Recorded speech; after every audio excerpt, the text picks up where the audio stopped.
So you're thinking about dropping a couple $100 on a robot vacuum that also mops, but you've seen the ads and you're still not sure if it's the one that won't waste your time or your hardwood.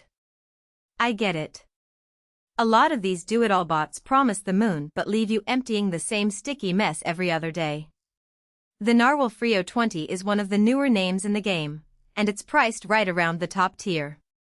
Link is in the description if you want to check the product details on Amazon. What actually matters here is whether the Freo 20 can handle the spots that always trip up cheaper bots, thresholds you can't step over, corners the mop never reaches, and the daily grind of refilling tanks and scrubbing pads. The headline specs sound impressive: 31,000 PA suction, hot water mopping up to 140 F, but specs alone don't keep your kitchen floor clean when the dog's muddy paws meet your light oak. The Freo 20 tries to solve that with a few clever twists you won't find on the usual $400 bots. First, the FlowWash mopping system doesn't just spray water, it pumps fresh water through a 7 times larger mop strip so you're not dragging dirty water across the floor. That's a real difference if you have pets or kids who track stuff in.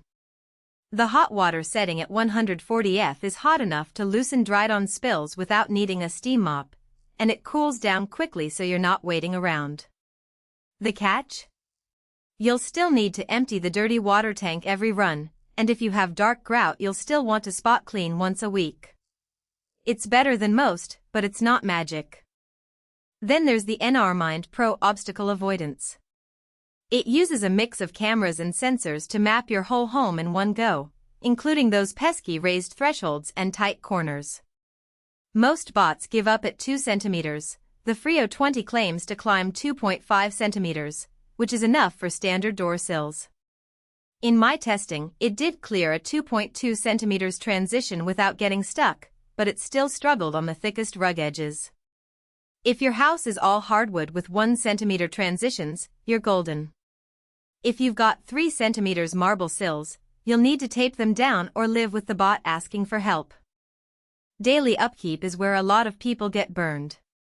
The Freo 20's auto-empty dock means you only deal with the dustbin every few days, but the mop pads need rinsing after every wet run. That's not a deal-breaker, but it's something the marketing glosses over. If you're the type who wants to press clean and forget it, this bot still demands 5 minutes of maintenance after each mop cycle. The pads dry surprisingly fast on the included rack, so it's not a huge chore, but it's there. Who should actually buy this? If you live in a multi-room home with hard floors and you hate vacuuming but don't want to babysit a mop, the Freo 20 is worth the premium over the entry-level bots. The hot water wash cuts down on sticky residue, and the larger mop area means fewer passes over high-traffic zones. If you've got mostly carpet or rugs, skip it. The suction is strong, but the mop won't help you there. On the flip side, if your floors are dark tile with deep grout, you'll still need a stiff brush once a week. And if you're on a tight budget, the $400 price tag is steep when cheaper bots can vacuum just fine. But if you're already looking at the Ecovacs D-Bot X2 Omni or the Roborock S8 Pro Ultra, the Freo 20 holds its own on hot water cleaning and whole home reach. It's not the cheapest, but it's one of the few that actually tries to solve the mop problem instead of just adding a damp cloth. So, is it worth it? If you're tired of bots that leave streaks and you want something that can tackle thresholds and corners without constant repositioning, the Freo 20 delivers. Just budget those 5 minutes after each mop run and check your sill heights before you pull the trigger. If that sounds like you, grab the link in the description and see if the price fits your budget today.